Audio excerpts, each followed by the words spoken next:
Hello, everyone. My name is Tolu from African Women on Board. Thank you so much for joining this conversation. Happy Women's Month. A belated Happy International Women's Day for those of us that missed it.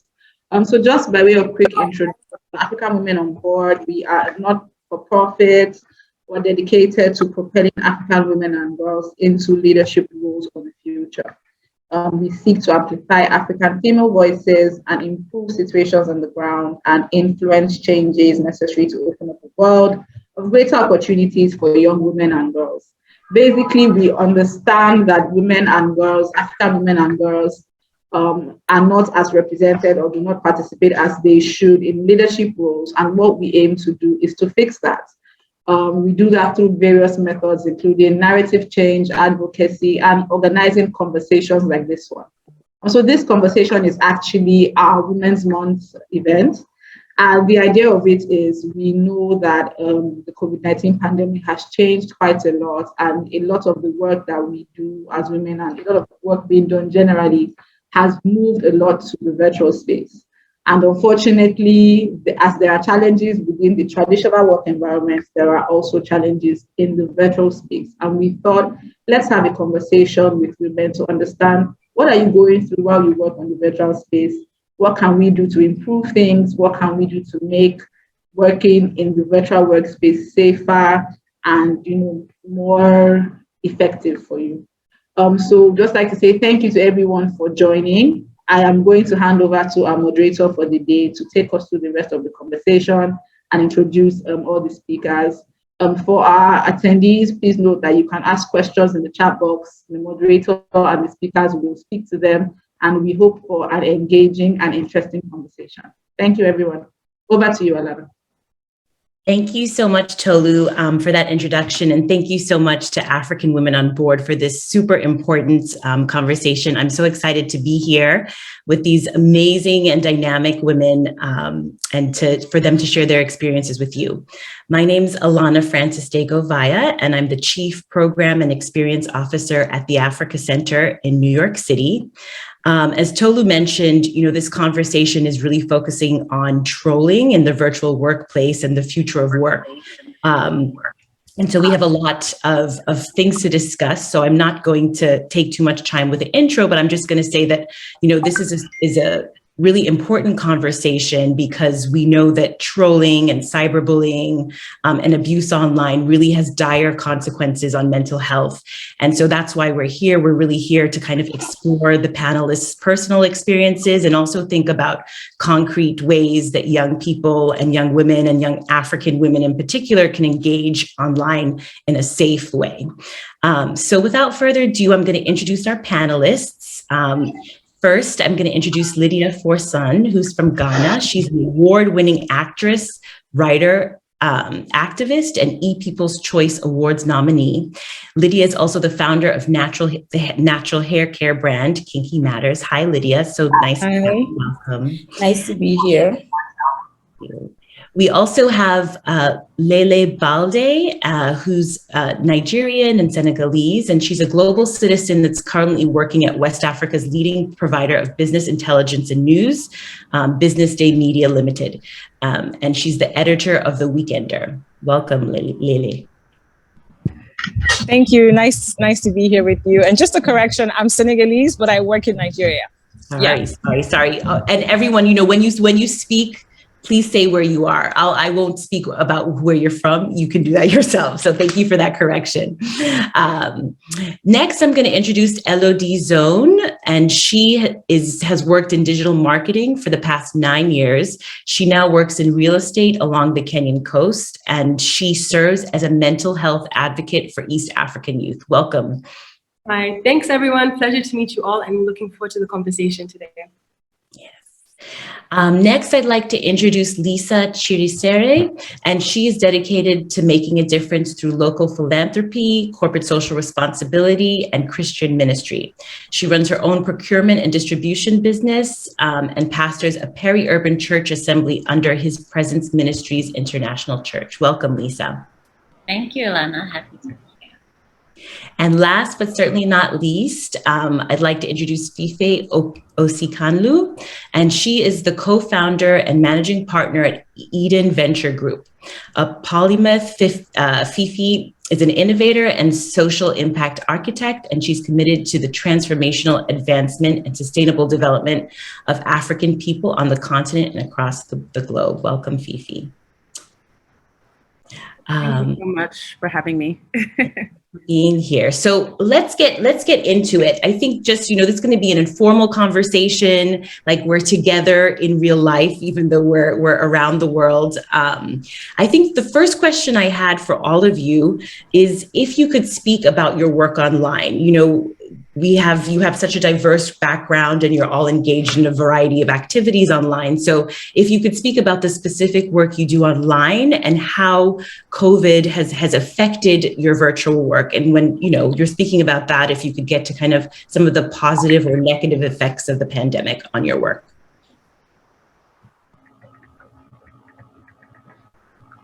So I guess I can kickstart as we dive in. So I actually began working online and in digital marketing when I was around 16, 17. This is way before TikTok was TikTok, way before Instagram was Instagram. I'm just posting little fun videos. And one of the things that I've noticed about the pandemic is though it hit the world really hard, like in the physical realm, I feel like for marketing and for media, it took off. Next level. I feel like this has been such a key milestone when it comes to overall development in the world. And just speaking from the marketing point of view, I feel like it really helped the world begin to see things from a new point of view. I have been very happy with how marketing, media, and entertainment overall across Africa and across the world have been. I do understand that there have been some toxic elements that have come up, but when it comes to applications, when it comes to content creation, when it comes to us as the youth and young creatives, new platforms that have come up and allowed us to portray our work and portray our crafts, I feel like it's definitely had quite a good impact and quite a huge impact in a positive way. So that's just sort of my thoughts as we dive in. Yeah. Yeah, and just to piggyback off of that, Élodie, am I saying that right? Yeah, perfect. Awesome. Nice to meet you. I agree, actually. So for me, I've been, I would say, more of like a consumer, right, in terms of like the digital media and things like that. And I've definitely seen the explosion over, especially since COVID, like you said, for creatives and for the media and entertainment space, which has really helped to spur on some of the work that I've been doing and has helped to expand, even in the social impact work that I do, right? It's really, helped to, with amplification, you know what I mean, and reach, and it's forced people to be online, and it's forced these issues to be in people's faces. But of course, at the same time, there's also the downside to it, which is obviously what we're here to talk about.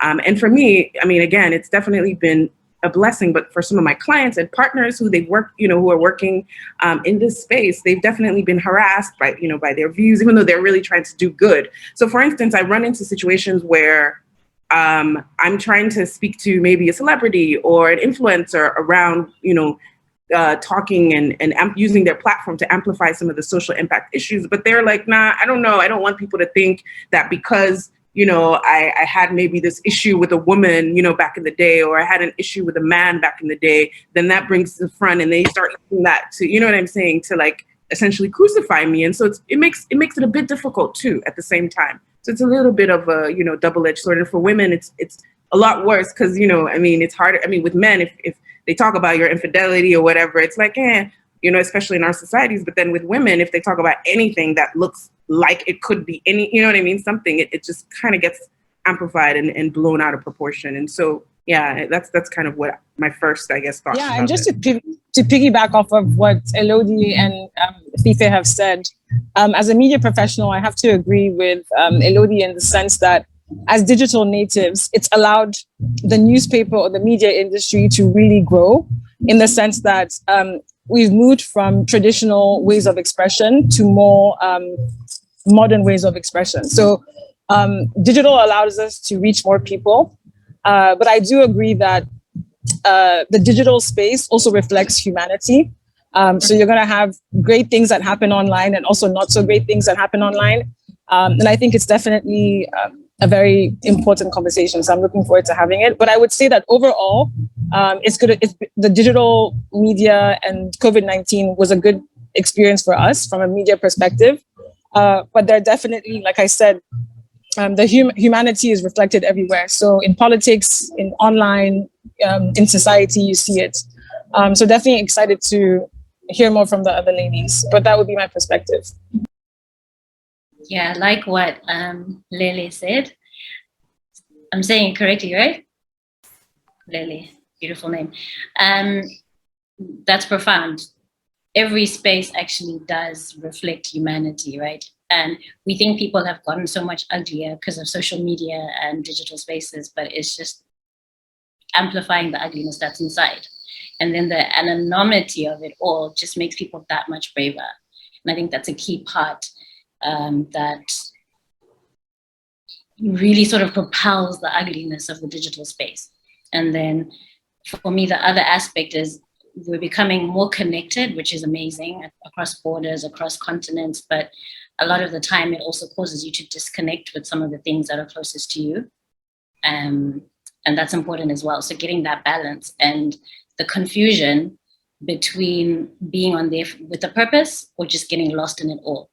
Because social media is like a creature of its own and it's evolving constantly. You know what I mean? Like, yeah. And you can just get wrapped up and swept away and you're all alone because it also kind of isolates you. The interaction is you and your gadget rather than you and other people. So there's so many different angles to consider when we're thinking about it. But for myself, business-wise, like the ladies have said, it's been amazing. And I think particularly more so I'll talk about Zimbabwe, you know, things like data, unless it was just your WhatsApp bundles or whatever, were not a priority. But COVID just forced a lot of people that weren't very digital savvy to actually start to get with the program. And it's given us a lot of exposure. It's propelled a lot of business. And it's done really, really well for, I think, media and the creative arts and ministry, I must say, as well. Yeah. I'm so glad you said what you did, Lisa, about, it being a reflection of our society and how you can easily, kind of get lost in there.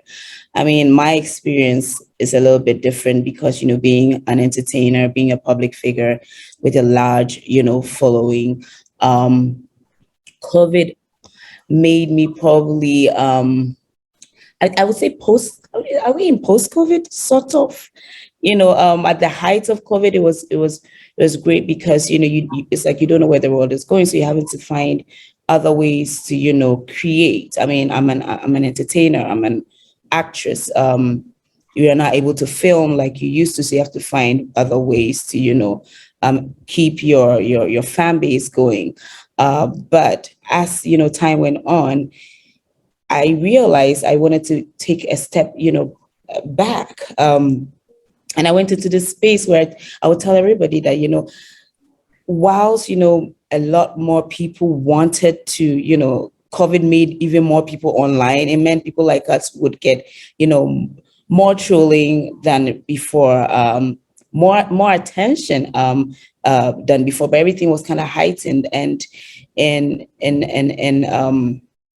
thinking about it, maybe about 8 months, post lockdown, I started realizing how easy you can be caught up in there and kind of even lose yourself a bit. You're defined, who you are becomes defined by what everybody says.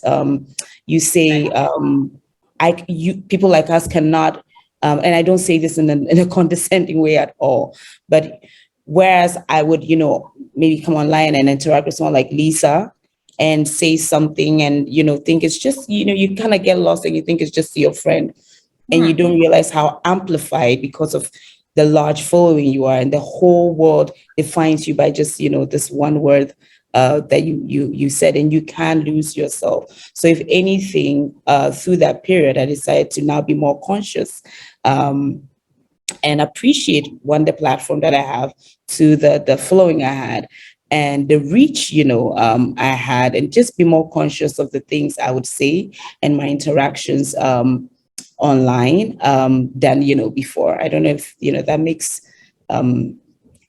any sense. It makes a lot of sense, because I feel like that's what that's the replication that we want to see to essentially end the trolling, if that's going to ever happen, right? Is being conscious of what you're saying and the effect on, because it's open. Anybody can see what you put out there. So if you're, trolling someone and being negative, or cyberbullying, or whatever the case is, sure, it's obviously a reflection of who you are. So you're doing the right thing because it's a reflection of you, right? And what is trolling? What is trolling? What is trolling? Because there's harmless fun. I have had to be like, I literally went through a phase where I was like being conscious of every little thing that I would say, because whereas you would joke, and I'm very conscious, I've always been like that, but now even more conscious, just because with lockdown and everybody having, just a lot of people having more access to the internet, reading a lot of things people say and other people's reactions, you're like, what you think is funny may not be funny to the other person. Pause and think. I mean, I can have, if I know you, Tolu, and sorry, I just picked whatever name I came up with, and I can say, oh, shut up. I have that relationship with you, and so I can have those kind of interactions with you. But if I don't know another person and they say something that I don't completely agree with, you might believe it's just your opinion, but there's a thin line between giving an opinion and then being mean with your opinion. So I think that I always say that when it comes to trolling, I always say, for all have sinned at some point, consciously or unconsciously. And now it's up to us to try and be better and be more conscious. You don't always get it right, but be more conscious, because we've limited trolling to people saying, all kinds of nastiness, and you're ugly and you're this. But sometimes it's just how you even disagree with someone, and the words that you say that can come across as, a bit damaging to someone's mental health. Yeah. Thank you so much, Lydia. I think you bring up a really good question about what is trolling. We're talking about it, but I think that's my question to all of you. What has been your experience with trolling? And if you could give specific examples personally that you felt you've been trolled or cyberbullied, or if you don't have personal experience or you don't want to share your personal experience, what are some other examples of kind of trolling and abuse online that you can speak to? I know, Fife, when we started speaking in the pre-call, you brought up a situation in the metaverse. It would be great to have a little bit of a discussion about that.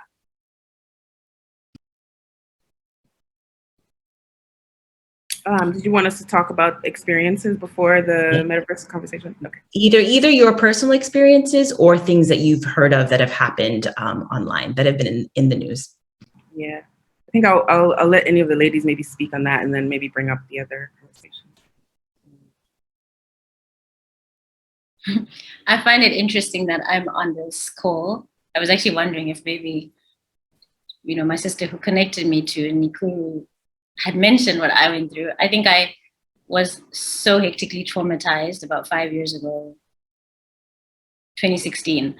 I come from a family that's pretty well known, and I had been doing a lot in the social media space. And because of the work I was doing, I was in the media quite a bit, and it was wonderful. And so someone I knew who was also like a friend decided to make a sex tape.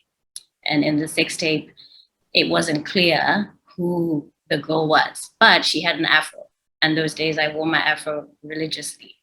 I love my natural hair. I usually always have it unless I'm traveling.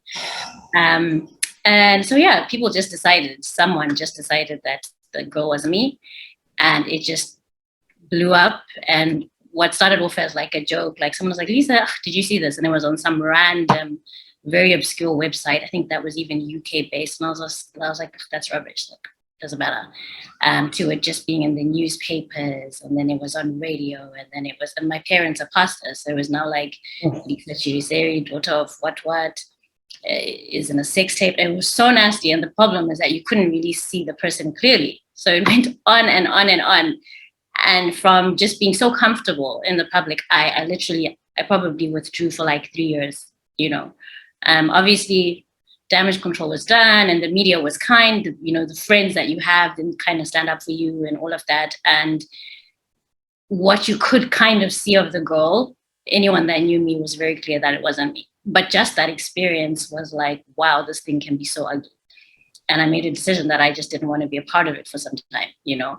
And I then became, I think, like Lydia saying, very deliberate about my engagement online.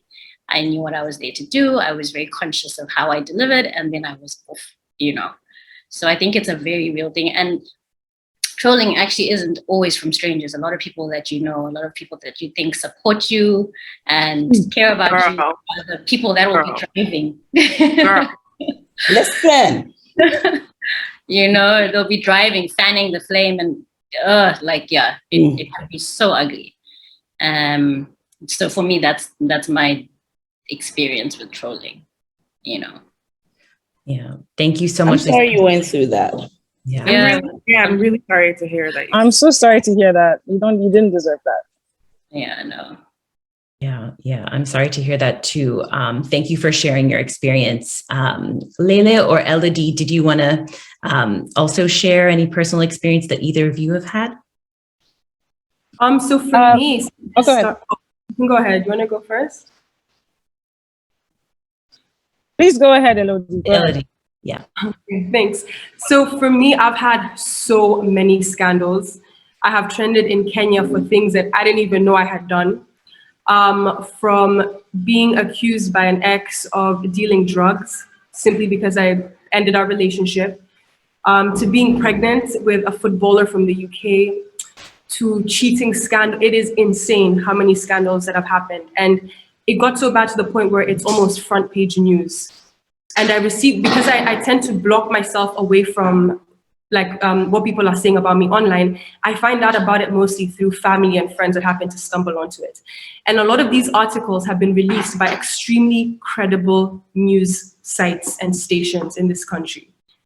And what I remember in the beginning, it really used to piss me off, because I also used to question, like, the rest of the news that they're putting out, how do we even know it's real if they're willing to release something like this, you know? It makes me question the government, it makes me question the media, it makes me question my sanity, you know? But I think literally, because I'm like, I did that, like, oh, I was pregnant, like, and you start to find people, like, was I there? Why would they think that? You know, maybe when I did this, and it's just like, it's madness. You start to think that you did the things they said you did. Exactly. But I think at the end of the day, for us, I mean, for myself, and I'm sure for you guys, by the time you've reached the point that you're at right now, all of those situations are the reason that you have the strength that you have. To the point where how you define trolls today is very different from how you were defining trolls, you know, a year ago, 5 years ago, 10 years ago, because you now have that inner strength, because you can now differentiate the rubbish from reality. And at the end of the day, even when you go through crazy situations like that, you come out feeling so much more empowered, and so many more blessings and so many more successes come towards you, because at the end of the day, what you get is a matter of what you put out. It has nothing to do with those around you. And so in a very twisted way, the worst things I've heard trolls and media houses say are the biggest reasons that I've been able to make so much progress internally and in my career. Yeah. I have to say, you're so strong, like, for you to still be front and center in media after all of that. That's amazing.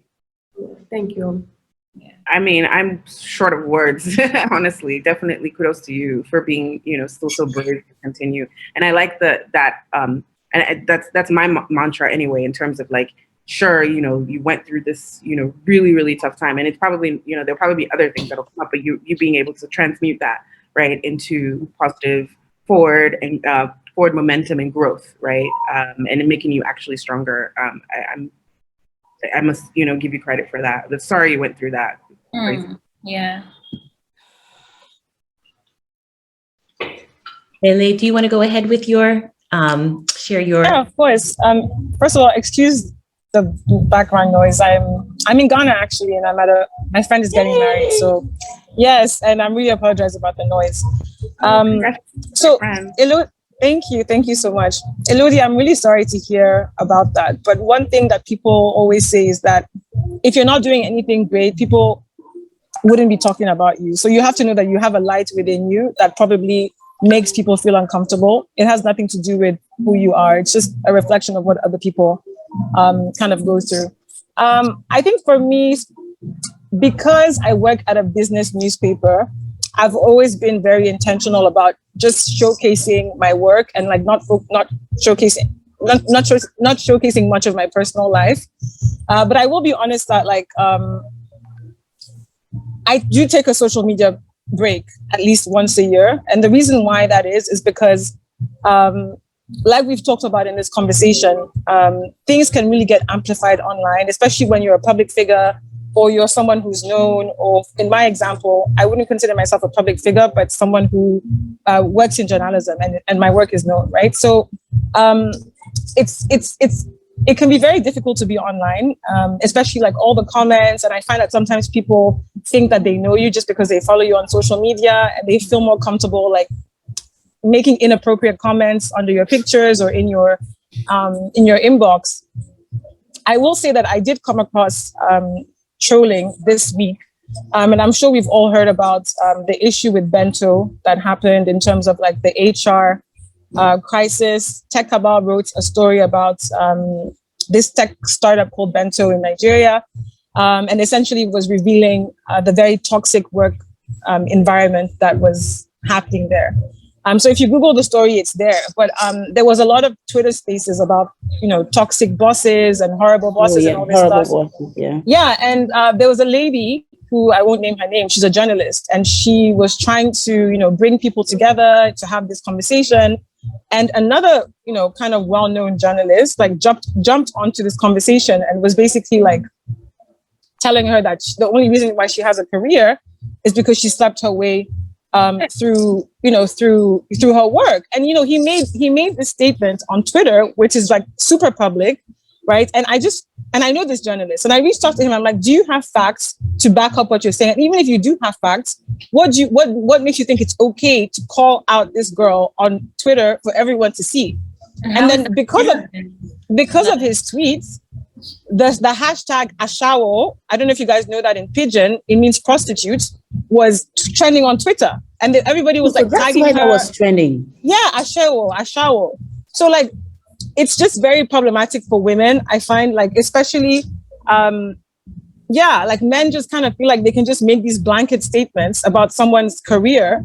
And like, I don't know her personal life, but it's just like, why is it the assumption that like any woman that has done something has slept her way to the top? And then on top of that, you're putting that on Twitter, for the whole world to see and then retweet. It had like 5,000 retweets. What does that got to do with the horrible bosses situation? Bosses, exactly. So it's very, so for me, I just feel like if you're going to be on social media, you have to know why you're on social media and like protect your space at all. And also your integrity and your dignity at all costs. But I'll just leave it at that. And I just think that women suffer from this more because it's so easy to say someone just slept with someone to get to the top, or just say, oh, this person did this. But half the time it's not true. So it's just very problematic. And so I haven't really experienced like trolling from my perspective because I've been very intentional about how I post online, but I see it happen all the time and it makes me extremely sad. So I'll leave it like that. It should not be an online conversation, period. Like, and the thing about all of this is you can do all of this. I'm glad you've been able to, protect your space, your integrity for your own mental health, which is really important. But the danger of online spaces, and I tell people all the time because I've been there for so many years, is it's not about you. You see, if it was about you and how you were behaving, many of us would not face the things that we face. Someone can just wake up one day and say, you're beautiful, you're smart. There are people who've trended and they have just 200 followers and there's nothing, about their personal life online. And it's very frustrating, like listening to everybody. I've had multiple fake sex tapes. There are days when I've been in the industry for 18 years, okay? Pre-social media, now metaverse. I've had to come home and talk to my mom about a tape that did not exist. I've had moments where I felt like, was I drugged? And I don't, remember. I've had fake kids that I dumped at the orphanage. And for me, you know, the higher I would go, the more it would get. I mean, you're like, when you said almost front page news, I was like, at least you didn't make it in the front page news. Like, I'm like, there was a time when my uncle would call me and be like, are you paying people to write about you? And it's very difficult. I would not say it's easy. I would not say that I've not had my moments where, you know, I've cried my eyes out. I mean, but I have a great support system. My friends have been amazing. Listening to all of you talk, I have felt, I mean, I don't know you girls personally, but you kind of feel like you're not alone in your struggles. And what I will say is, a major incident happened to me early this year. It was pretty awful, where two musicians were going back and forth, and you know, I know one of them, and he had said something that was extremely problematic and toxic. And you know, when you know someone, and I mean, just by sharing a panel with you people, I have some kind of connection with you. And so when you do something on an online space, there's a grace that I'm going to extend to you. And that incident also opened my eyes to another layer of how we hold people accountable, you know, online, how we interact with people. I have been that kind of person, like, you're wrong, you did this. And it was, thankfully, it happened at a point where I was being more intentional and aware. And with that incident, you know, I reached out to this, you know, friend, just like Lehlé. Is it Lehlé? I don't want to get the name wrong. It's Lehlé. Lehlé. Lehlé, just as she should. She reached out to a colleague, you know, before maybe coming out online. And I reached out to this person and listen, what you have said is very, very problematic. It's very toxic. It's wrong. And the only reason why I've not even come at you the way I usually would is because I need to believe that I don't know any human being that thinks, you know, like this. And then through the conversation, I realized like he didn't even understand how damaging what he has said was. And I said to him, you know what? Because of my position and the things I believe in and things I speak on, I cannot just give you a pass because you're my friend. And he was like, you know, he was going on stage. He was very busy. He's like we need to talk about that. I was like, but can I just put it out there that I'm having a conversation with you, and it's not because you're not just getting off. I need people to know. For me, it's not even just about you, it's for your fan base. Because if we allow this to slide, you're making it okay for people to make these problematic, tweets. And the thing about Twitter is it's just 250 characters, right? Not even letters, characters. You don't always get everything, right. And I was very conscious about what I was saying. The thing is, you can be the most conscious about what you're saying. You have no control over what people, take and do with it. And I sent it to about 5 people who I respect enough to tell me, you're wrong for posting this. And they were all like, you didn't say too much. You just kept it simple. Woke up the next day and I was trending for 3 days. I was on every major front page newspaper. I was called a pedophile supporter, rape apologist, trending in Kenya, Ghana, Nigeria. Top feminists were coming after me. I was destroyed.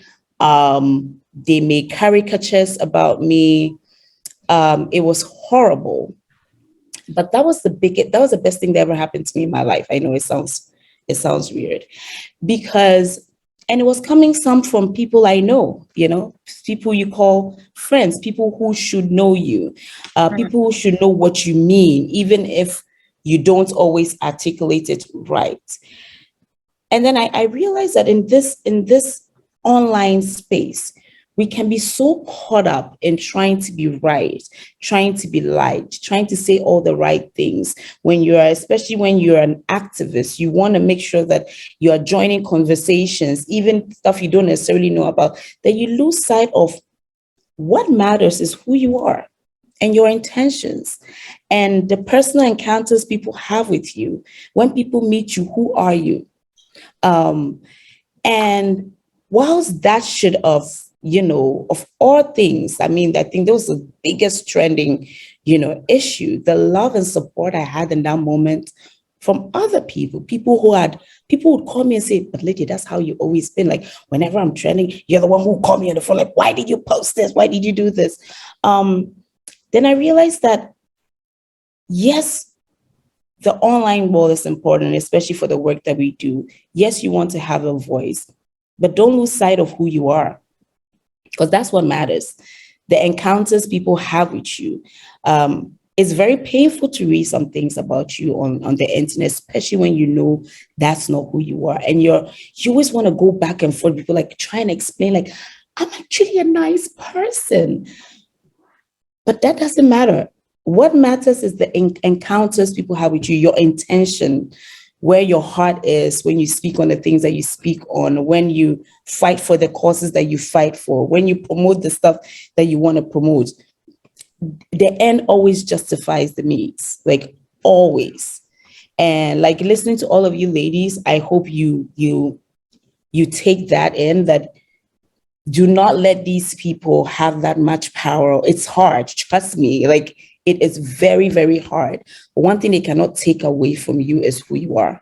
They can try, but they can never, ever, ever, take that away from you. Sorry to be preachy, or but just listening to you, just like I feel like I had it bad, and then just listening, I'm kind of like used to it. But listening to you girls, it just really broke my heart, Yeah. Thank you so much, Lydia. And thank you everyone for sharing. I feel very emotional about all of this because it's just so unacceptable that women have to deal with this all the time, whether it's in the real world or the virtual world. So thank you so much for being candid and sharing, and also supporting each other, because I'm sure you sharing your experiences will also help other women that are listening to this know that they're not alone, as you said, Lydia.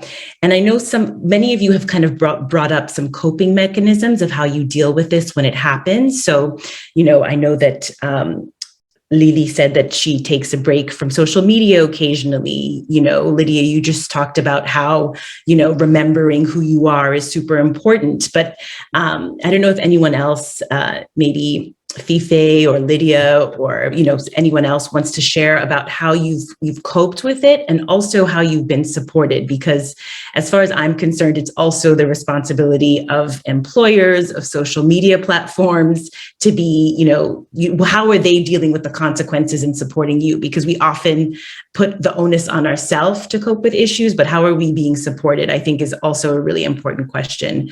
So maybe Élodie, I'll start with you and ask you if you can share a little bit about how you've coped, or how you've been supported by others.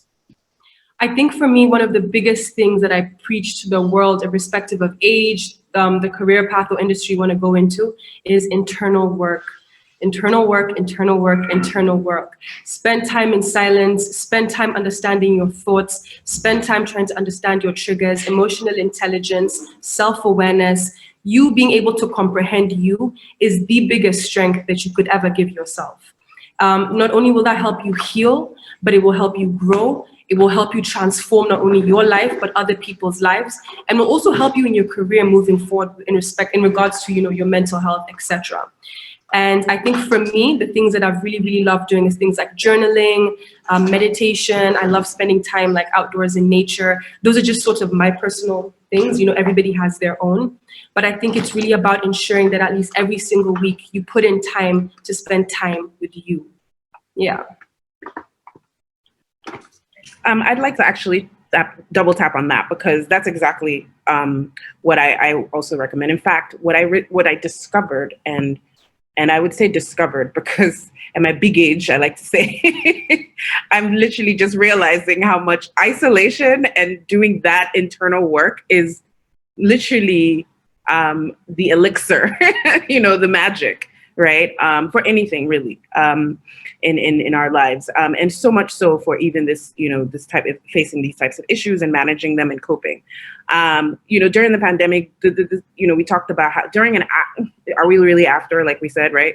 Like I would say towards, the middle part of it.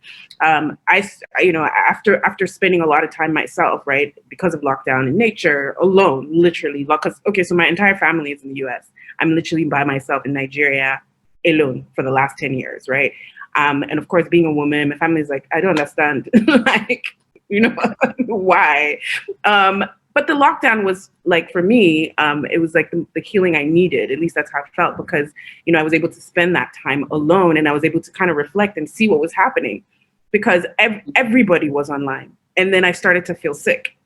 But I felt sick in a way of like feeling all the energy and all the negativity and all the fear and all the anxiety and all the comments and all the talk about all the darkness that was happening, people dying, you know, George Floyd, like everything. And I was just like, actually, I don't have to sit down and face this. I can literally go outside and see what's really actually happening in, you know, in reality. Like I can just be in nature, and I can actually just be by myself and get led, right? Self-led essentially by my, you know, own internal compasses if I really listen.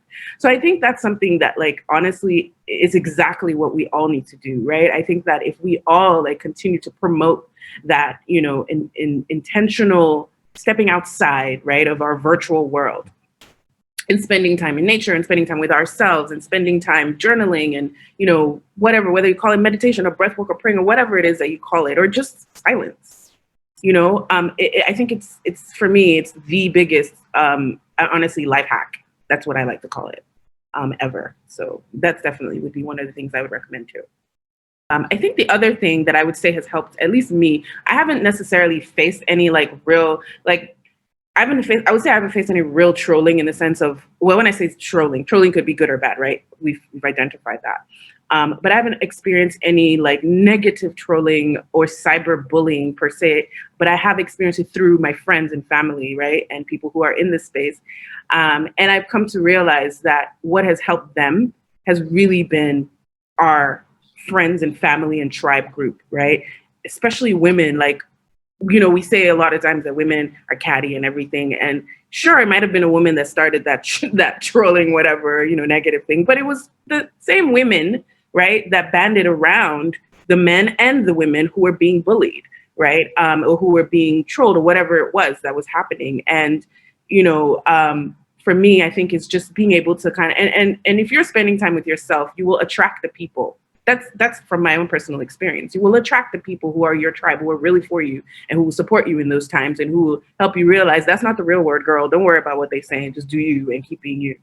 So those are the two things I would say. I definitely agree with that point, Fihe, and I thank you for sharing that. I mean, I know, Lisa, you're very Christian based, so I'm sure you know in the Bible it says, know thyself, right? And it's really important to know yourself and like to understand that while social media is real, it's actually not real. It's a platform where people say different things, but in the grand scheme of things, there's so much more going on outside, like Élodie said, you know. So for me, I would say that it's interesting that we're all kind of saying the same thing in terms of, you know, spend time with yourself, be self-aware. Like if you need to go to therapy, I think everybody should go to therapy.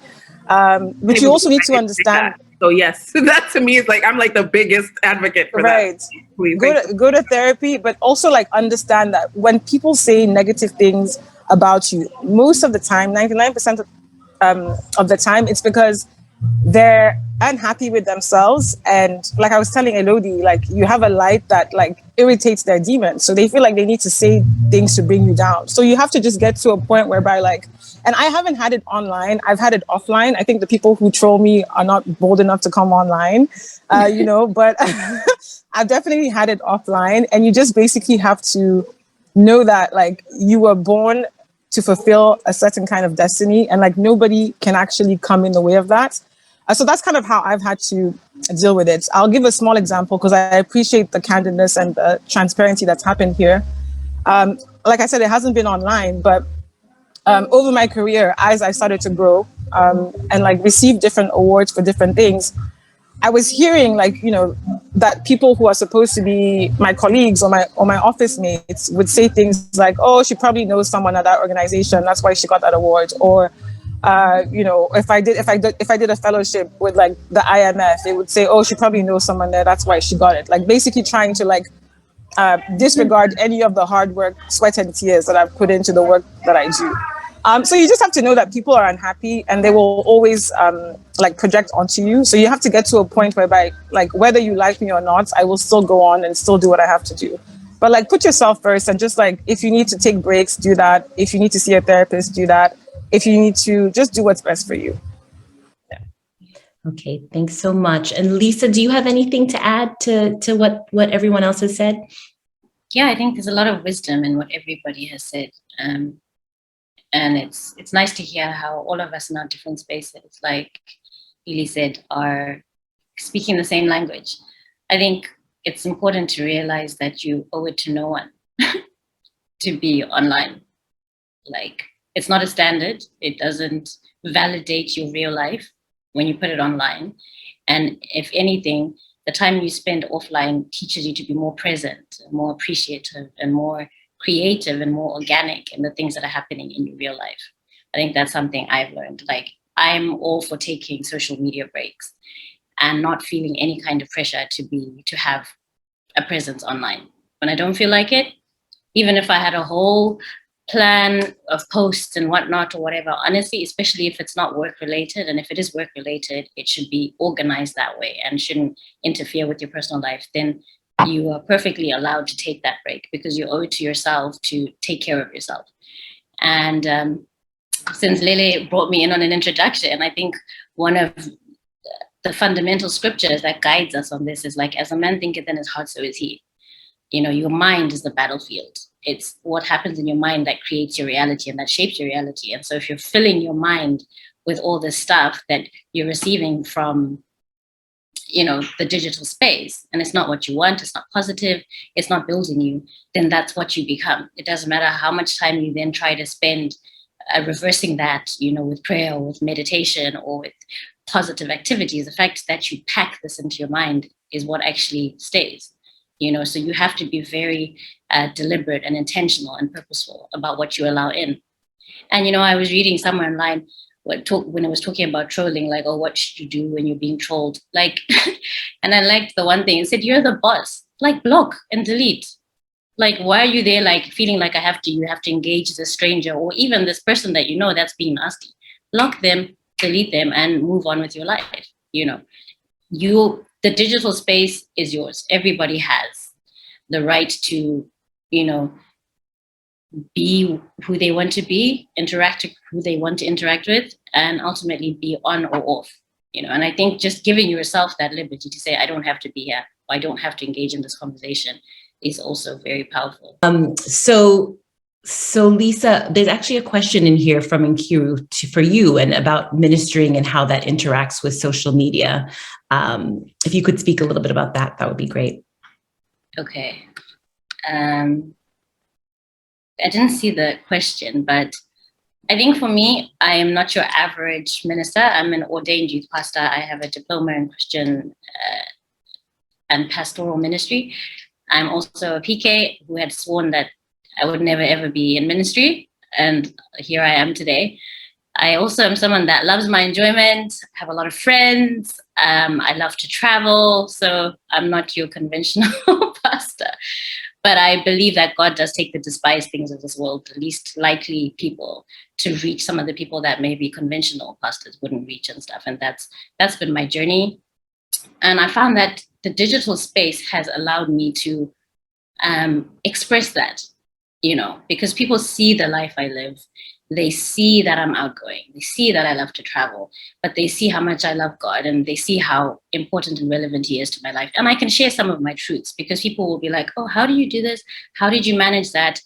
And those people are never going to listen if you say, come to church and I'll tell you about this. But I can share that positivity. I can share my source of strength. I can share the things that inspire me and my understanding in terms of spirituality, because whether we like it or not, all of us have a spiritual void. All of us are looking for more, or trying to understand our destiny, or trying to understand our purpose, you know. And so when you feel like you found something and this thing has improved your life immensely, you want to share that. And I think social media has been a platform where I do that. But it's kind of tough, because faith is a tricky thing. It's a very diverse thing. And you do have people that will come to your inbox and say, I don't think you have a right to tell people that. And sometimes I'll respond, sometimes I won't. But if it's somebody that I think has come with a desire to genuinely understand what I've said, you know, then I will engage. But if it's not, I'll just be like, don't follow my page. Do you know what I mean? Like, it's that simple. And I just don't take anything personally. But I'm definitely not anything like Élodie or, you know, who's like out, like I'm saying, front and center. Oof, that's hectic. I respect people who, you know, Lydia, who's constantly there and fighting other people's battles, you know, because I feel like that's another thing. Once you are engaged in a lot of public conversations, sometimes you're just roped in and people expect you to have opinions on certain issues. And then when you choose not to speak, it's a crime. When you speak, it's also a crime, you know, and that's a massive responsibility. But ultimately, I think, you know, get us, you know, if you have a relationship with Christ, the Holy Spirit is the greatest guide, greatest teacher. Your conscience, aside even from your Christianity or your belief, your conscience, every human being knows or has a sense of right and wrong, you know, let that guide you. Do unto others as you would have them done to you. You know, that's a major guiding principle for interacting with people. Yeah. Thanks so much, Lisa. There's so much wisdom in this conversation. I think like this is about life lessons as well, right? How do you deal with challenges in life? And so thank you so much for sharing that. I think my last question will be really about kind of the future of the virtual space. So recently I had, you know, touched on the metaverse point about things that, you know, I think Fife had brought up a kind of situation that happened in the metaverse and things with gaming and kind of the future of the virtual space. And I'd just like to hear from everyone, kind of what are you either excited about or concerned about with the future of the virtual space and the way things are going. I mean, as many of you have pointed out, you know, virtual spaces are a reflection of humanity and all the things that are wrong with us in the real world. And so, moving forward, I think it would just be helpful to hear from all of you kind of in the future, what are you either concerned about or super excited about or potentially both? Maybe Fife, we can start with you. Yeah, sure. And even I'll just give context as well as for those maybe listening who aren't aware or familiar with the situation that we had discussed briefly. But apparently there was a game, you know, some virtual reality game, a lady, you know, that I think was developed by Facebook, well, Meta, right? And this lady, you know, logs in and she says within seconds of her logging in with her avatar, she was gang raped. Her avatar was gang raped, right, by about 3 to 4 men. And, you know, my first reaction was to laugh it off, like, what? That's weird. That's crazy. But guess what? It's the reality that we're literally like moving into, which is why, you know, the metas of this world are creating, you know, these kinds of, you know, games and things like that, because at the end of the day, work is being, you know, moving into the virtual world. And so if we're having to literally like live in a virtual world, you know, or work, let's put it this way, if we're having to interact, right, and engage professionally and casually, right, in a virtual world, how do we keep ourselves as women protected from these types of traumatic situations? I mean, imagine just logging into a innocent, you know, you want to test the game and you want to just figure it out. And then all of a sudden these, you know, you're watching yourself, essentially your representation of yourself, you know, get harassed. Like it's happened to me in real life. So I know how traumatic in you know, additionally traumatic that would have been, you know, to feel like I was quote unquote, you know, my avatar, I would say, was, you know, being assaulted, you know, in the metaverse. And so as we're moving towards this, I mean, I'm excited, right? Because like, I remember thinking to myself back, you know, even during the pandemic that like, wow, I wish we all had access to a virtual world so that we could spend time with our families, right? We could feel like we're together because you could see each other, you can, you know, hug and things like that, right? But to hear of this incident makes me now even more worried. And it made me worried even before to think, well, if this place is somewhere that people can just be anything, right? They can choose any kind of, what's it called, skin, you know what I mean? Any look they want. It doesn't, you know, and there's, unless you're like a tech hacker person, which none of us are, you won't know where that person is originating from. So it's how do we navigate that, right? And for me, like I said, I'm excited, but also incredibly worried. I really don't know how to. Yeah, I mean that's just my thoughts. So it'd be great to hear what you guys also think about that. Yeah, Fife, I couldn't agree with you more. I think it brings us to the conversation about, you know, how do we put regulations in place in this digital space? Like, do we need to come up with, certain laws that apply to the digital space? Because I mean, it's overwhelming. And I'm sorry to hear that you said that you've experienced this as well. For somebody to say that they were, gang raped online, that's still traumatizing. And I think that this is where the government or policymakers come in, because just to clarify, from the trolling perspective, right?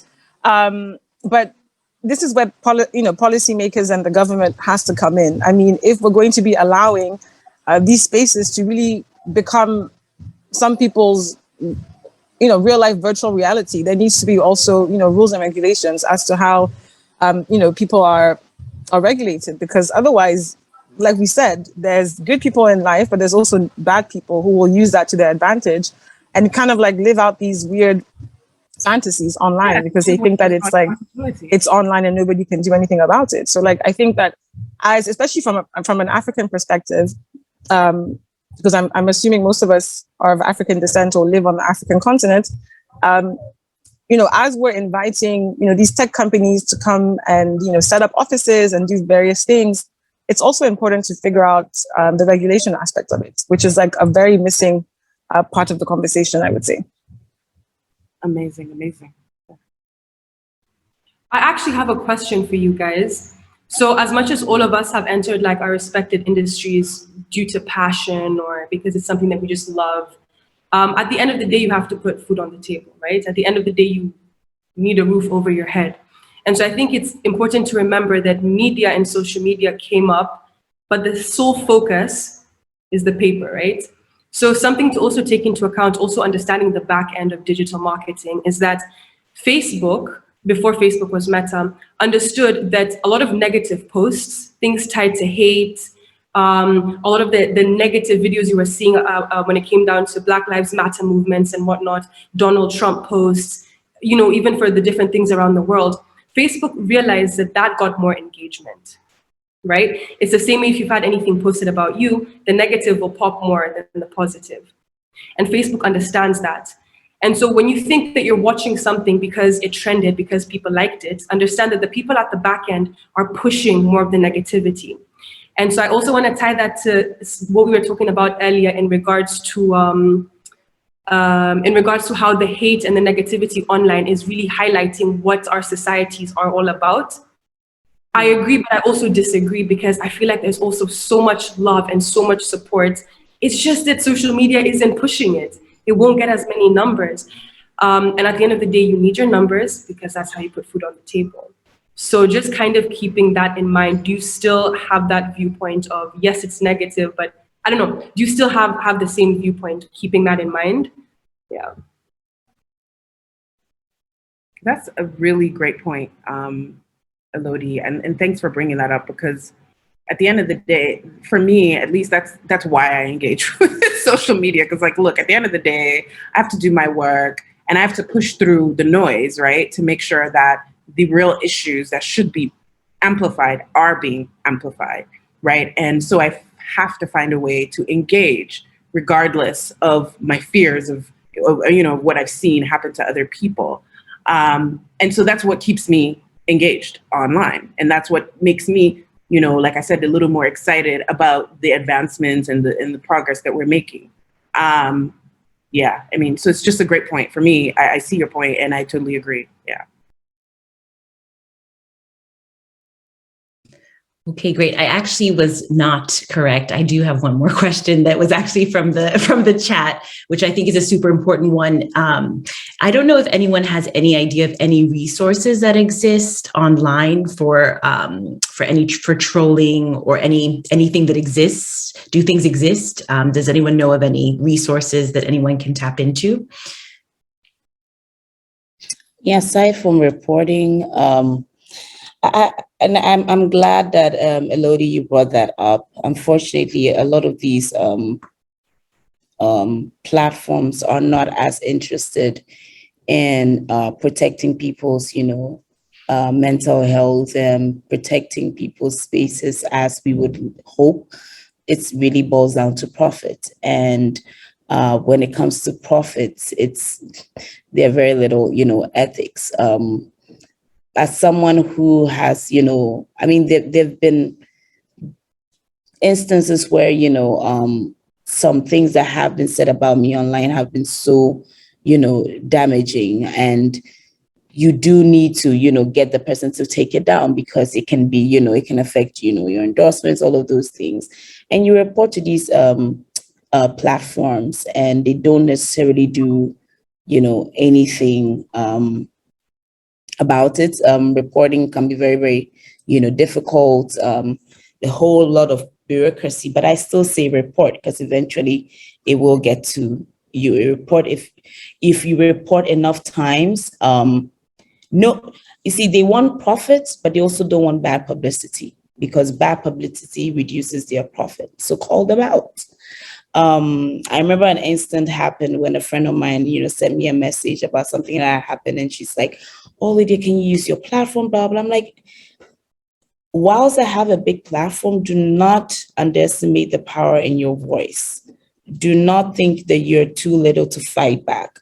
I would not say everybody should be me. Do what helps you, what protects your mental health in your space, but do not be afraid to fight back, because they don't expect you to fight back. So if it's against any social media platform and you have reported and they are not paying attention, put it out there. Because trust me, no company likes bad publicity.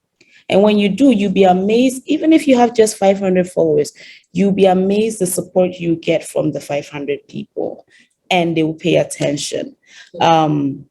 Fighting trolls is very hard, because they are nameless and they're faceless.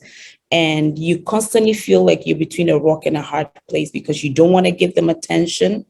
But then sometimes if you ignore, you're giving them the power to continue, because the truth is you can't, it's a very difficult space to be in. So I always say, pick your battles and fight the battles that you're strong enough to fight. So if someone is saying something about you that you believe is not true, fight back. You might believe that the truth might not get as much traction, but it will still exist on the internet. And someday you have, evidence. So there is so much power. I have millions of followers, but once upon a time I had just one. Do not underestimate how much power you have over people. Do not let them win, because that is the satisfaction they're looking for.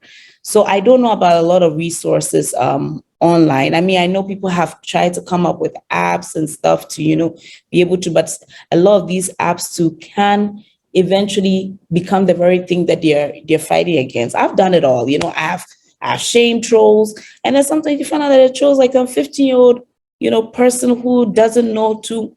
It's a very, very complicated space to be in. But pick your battles, and when you can, fight back using the medium that you can use to fight back. If it means just two people believing you, or not even just that, I always say, what makes you sleep well at night? People will come at me and say, "So why did you respond to this person?" I say, "It made me feel good. It made me sleep with a smile on my face." Now, I might choose to do it your way, but then I don't leave satisfied, because I'm doing what pleased you and not me. So it really boils down to you and what works for you. But do not continue to report to Twitter, report to Facebook, they might not come around immediately, but eventually they will. And they're listening to all of this feedback, and that's why they're making the changes that they're making now. Twitter has come out with the votes down. I don't know if you guys have seen it. It has the vote down.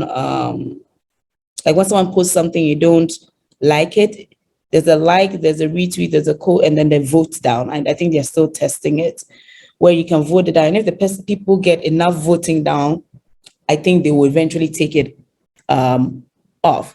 But that can also come with people can just say, "We don't like you." I mean, I run a business, and sometimes someone can just decide to come and make up a lie about our business just to get, at me. So there are ways they are trying to, regulate these spaces, and it's difficult, but you have to just try and figure out what works for you in that, and it's case by case. I hope that's helpful to, any of you. Thank you so much, Lydia. That was so rich with so many gems of wisdom. And So old on the internet. No, thank you so much for being so candid. Definitely brought up some super important points. I know we were supposed to be done at about 6 minutes ago, but I think before we wrap up the conversation, I just wanted to ask if anyone else wanted to add any final thoughts, anything that they didn't say that they wanted to share with the group about the discussion that has been incredibly rich. I wish we could go on for another hour, but we'll have to end soon.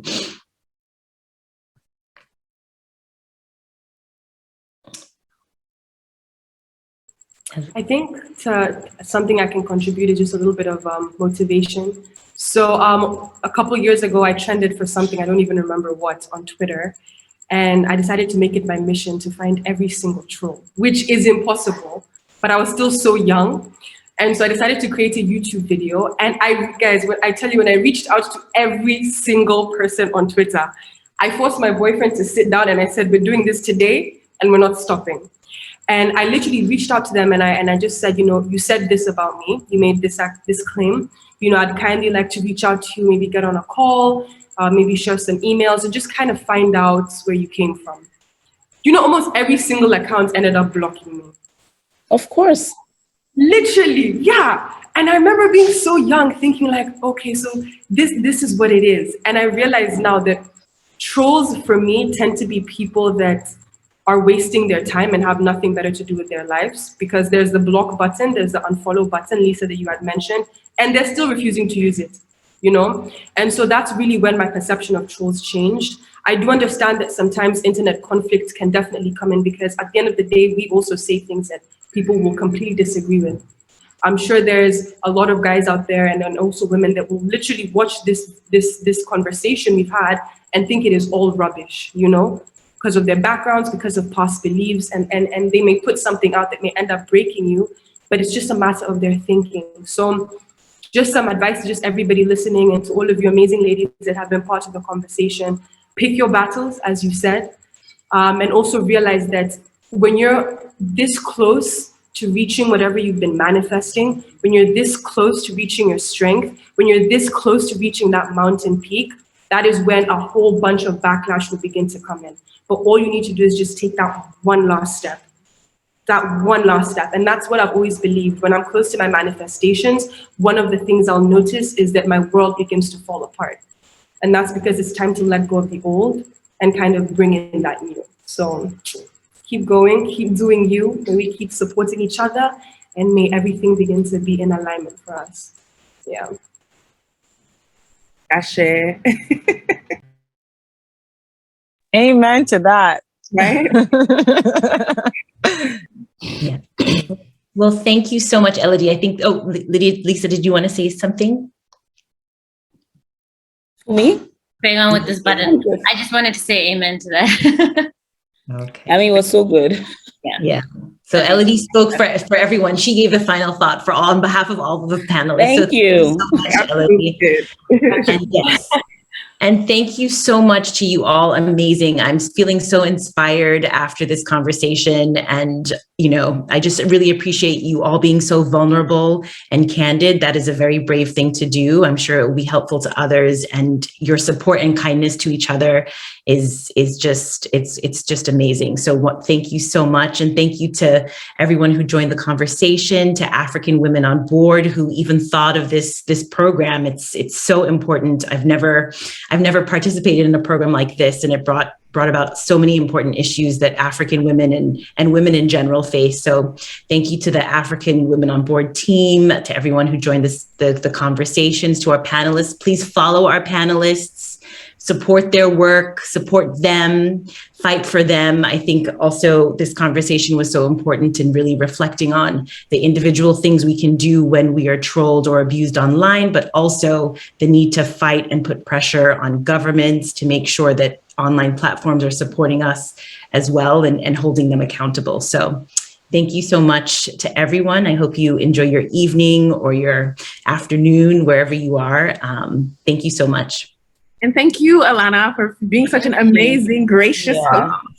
Moderator. Thank you. Thank you, Alana. Thank you, everyone. Nice meeting you all. Nice to meet you guys. Thanks, everyone. Take care, everyone.